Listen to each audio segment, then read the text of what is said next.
membaca dari tulisan terus menyadarkan gitu? Sering ya? Sering. Lihat quote bertebaran di sosial media seperti itu, kayak seperti diingatkan. Oh iya ya, misalkan tentang belajar syukur. Hari ini pengen sambat terus, kemudian ada tulisan sekelebat tentang syukur.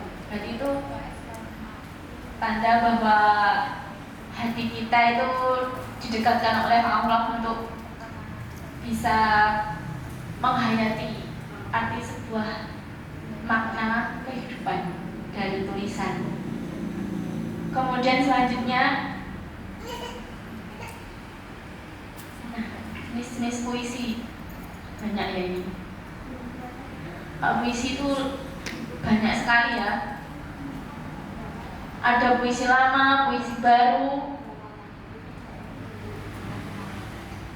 Kalau puisi baru seperti balada, cerita berbentuk cerita, himne, pujaan, ode, pujian, epigram, tuntunan ajaran hidup, romance, elegi atau kesedihan, satir, sindiran atau kritik. Kalau yang lama itu teratur banget ininya, aturannya, seperti pantun ya. Terus Karmina, Seloka, Gurindam, sajak berisi nasihat, terus syair yang berasal dari Arab. Kurang lebih seperti itu. Terus menurut bentuk banyak juga ya, ini ada kuadran, queen, sextet, septima, oktav. Nah, ini saya tidak begitu menjelaskan tentang ini. Ini sekedar informasi jenis-jenisnya ya. Terus puisi kontemporer, ada puisi mantra, mengambil sifat-sifat mantra. Contohnya Oka Mokapat karangan Sutarji, puisi beling, tidak mengikuti aturan. Nah, ini tadi yang saya maksud. Yang puisi zaman sekarang itu tanpa aturan ya.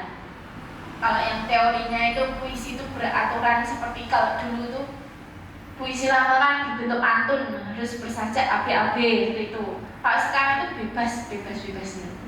Ada yang namanya puisi beling tadi. Terus puisi konkret, perwajahan gambar. Nah, yang saya jelaskan tadi.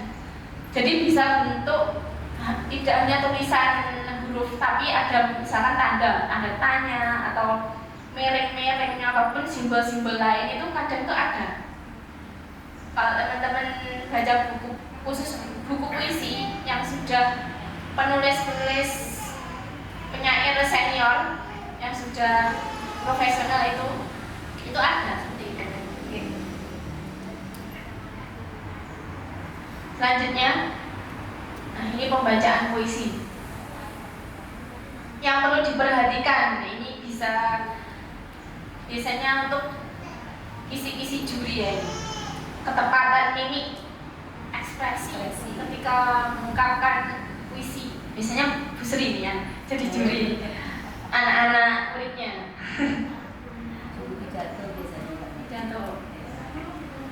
Terus kinestetik, gerak tubuh, ketika membaca ada gerakannya seperti apa. Terus kejelasan, artikulasi, ketepatan melafalkan kata-kata. Kemudian timbre, warna bunyi suara, bawaan yang dimilikinya, apakah itu keras atau slow, pelan, seperti itu. Dinamik, keras lembut tinggi rendahnya suara. Bisa mengatur tinggi rendahnya suara.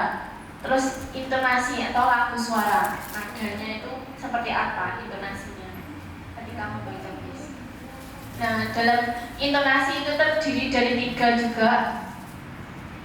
Tekanan dinamik, tekanan yang dianggap penting, yang mungkin penekanan, kata apa sih yang perlu penekanan, yang bisa maknanya itu sampai kepada pendengar.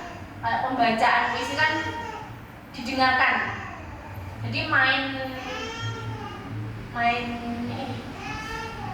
intonasi dan sebagainya tadi biar orang itu tersampaikan puisi yang dibacakan. Kemudian tekanan nada, tinggi rendahnya, terus tempo, cepat lambatnya pengucapan. Selanjutnya, nah ini contoh-contoh tokoh penyair. Di Indonesia ada Hairil Anwar, judulnya yang terkenal itu Puisi Aku, W.S. Rendra, Gugur, Taufik Ismail, Sutarji Calzum Bahri, Sapardi Djoko Damono, Zawawi Imron, Cak Nun, Wiji Tukul, Yas Yadi. Terus ada Denny Januar, Joko Pinurbo, Helvitiana Rosa, ini yang pendiri AKP juga seorang penyair ya, banyak buku puisinya dan bagus-bagus. Dan saya suka menyontoh beliau. Kata-katanya itu enak kalau saya ini membaca dan menghayatinya. Terus Aan Mansur. Kalau yang di tokoh dunia ada Khalil Gibran, Jalaluddin Rumi, Pablo Neruda dan sebagainya.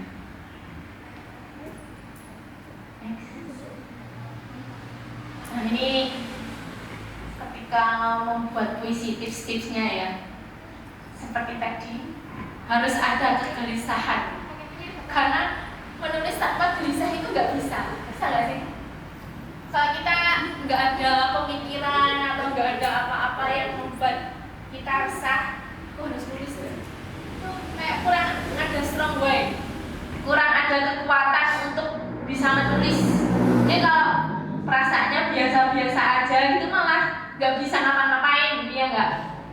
Kalau lagi sedih atau bahagia kan seringkali malah menimbulkan kecamukan di dalam hati kita, sehingga perlu unek-unek yang disampaikan. Nah, di saat itulah kita punya motivasi kuat, alasan kuat untuk menulis.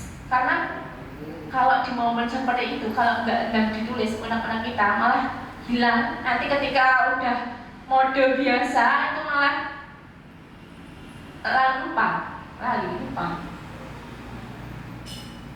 Dan momen seperti itu kadang-kadang itu tidak terulang kembali. Makanya kalau penulis itu ketika nemu inspirasi di jalan atau apa, sekelibat pemikiran apa, kepikiran apa itu langsung ditulis aja, meskipun hanya poin-poin. Siapa tahu nanti bisa dikembangkan di rumah. Misalkan ketemu di jalan, nah nanti diiling-iling lah, diiling-iling. Kalau di jalan naik motor, ya diiling-iling, masa nulis ya? Jangan. Kalau bisa nulis ditulis, kalau enggak diingat-ingat. Semoga ingat ya, karena ingatan manusia kan terbatas. Makanya menulis untuk mengingat itu tadi. Dari kegelisahan atau kesunyian, kadang itu pas sepi, gabut ya kan, nggak ada apa-apa, jadi pengen temen, pengen suatu kerjaan, jadi nulis aja. Puisi harus berdasarkan pengalaman dan kenyataan serta menjunjung tinggi kejujuran. Nah, meskipun puisi ini termasuk kategori fiksi kan tidak nyata, itu tetap harus mengandung dari kenyataan.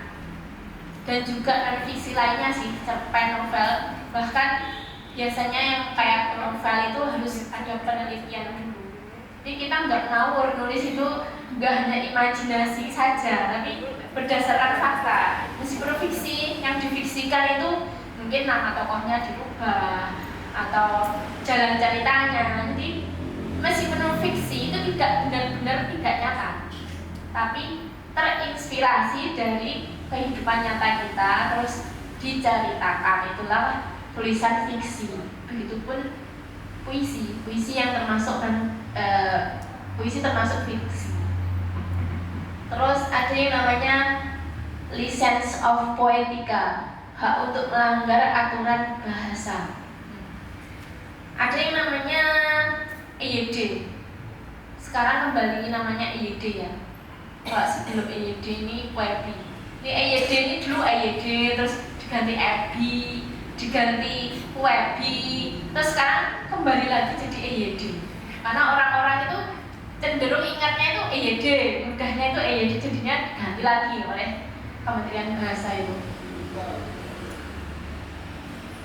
Jadi misalkan yang harus huruf besar di aturan EYD, di puisi huruf kecil itu boleh. Itu namanya Listen of Poetica. Makanya puisi itu yang tadi bebas, sebebas-bebasnya ini tadi, terserah yang nulis. Mungkin kalau yang hurufnya awalnya kecil dibesarkan, mungkin penulis itu punya maksud tersendiri untuk ya jadi tanda biar itu jelas gitu mungkin. Terus selanjutnya ada frame dan delivery. Ini contoh ya. Frame, ngabuburit lebaran, delivery, senja, takjil. Frame itu bisa diartikan tema ya mungkin, temanya ngabuburit. Kata untuk masuk di tema itu apa aja? Ada senja, ada takjil, ada azan. Jadi ketika membuat puisi kita buat tema dulu, kemudian kata-katanya di situ itu nanti ada masuk apa. Nah, barulah dirangkai. Tapi kadang menulis itu juga kalau kebanyakan aturan itu malah gak nulis-nulis. Jadinya ya nulis aja dulu, nanti editingnya belakangan. Ini kan hanya teori sama praktek itu kadang kan ini ya bertolak belakang. Terus istilah puisi deklamasi, membaca puisi dengan gaya dan lagu. Puisi kamar, puisi yang cocok dibaca sendirian atau dengan satu atau dua pendengar saja di dalam kamar dan ruangan ya. Puisi deklamasi yang biasanya dilombakan, di ini apa namanya, untuk dideklamasikan untuk publik, untuk disampaikan kepada publik, itu puisi deklamasi. Terus puisi auditorium, puisi yang cocok dibaca di auditorium sebagai mungkin ada acara di suatu ruangan seminar atau seperti itu. Terus puisi santai, puisi yang tidak terlalu ambisius untuk menjadi puisi. Ia lahir dari pengalaman sehari-hari yang tidak dapat diremehkan.